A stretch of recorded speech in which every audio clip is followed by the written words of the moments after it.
Viral, seorang pemilik restoran arogan bernama Pak Hartono dengan perut buncit dan kemeja terbuka memperlihatkan kalung emas tebal terus-menerus membentak dan merendahkan seorang pelayan muda karena tidak sengaja menumpahkan saus sambal di meja pelanggan VIP, padahal pelayan itu sudah meminta maaf berkali-kali dan berusaha membersihkan kekacauan tersebut dengan cepat, sementara para pelanggan lain hanya bisa menyaksikan kejadian itu dengan perasaan tidak nyaman dan sebagian mencoba mengalihkan pandangan mereka seolah tidak ingin terlibat dalam drama yang sedang berlangsung. Seorang wanita berambut pendek dengan kacamata baca yang tampak biasa saja duduk di pojok restoran sambil menikmati kopi hitamnya, diam-diam memperhatikan tingkah laku Pak Hartono yang semakin menjadi-jadi dengan nada suaranya yang meninggi dan ancaman pemecatan yang dilontarkan, padahal kesalahan pelayan itu sama sekali tidak sebanding dengan kemarahan yang ditunjukkan, membuat suasana restoran semakin tegang dan tidak nyaman,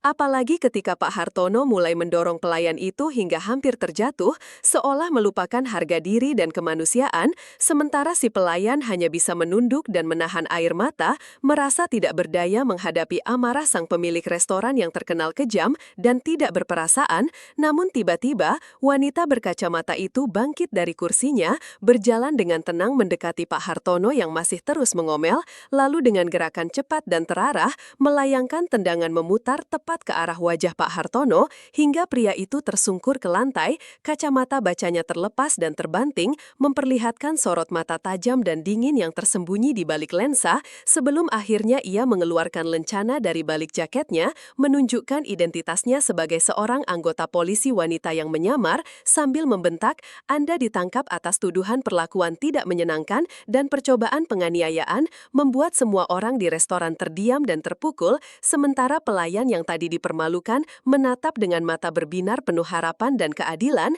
Namun tiba-tiba, wanita berkacamata itu bangkit dari kursinya, berjalan dengan tenang mendekati Pak Hartono yang masih terus mengomel, lalu dengan gerakan cepat dan terarah, melayangkan tendangan memutar tepat ke arah wajah Pak Hartono, hingga pria itu tersungkur ke lantai, kacamata bacanya terlepas dan terbanting, memperlihatkan sorot mata tajam dan dingin yang tersembunyi di balik lensa, sebelum akhirnya ia mengeluarkan lencana dari balik jaketnya, menunjukkan identitasnya sebagai seorang anggota polisi wanita yang menyamar, sambil membentak, "Anda ditangkap atas tuduhan perlakuan tidak menyenangkan dan percobaan penganiayaan," membuat semua orang di restoran terdiam dan terpukul, sementara pelayan yang tadi dipermalukan menatap dengan mata berbinar penuh harapan dan keadilan,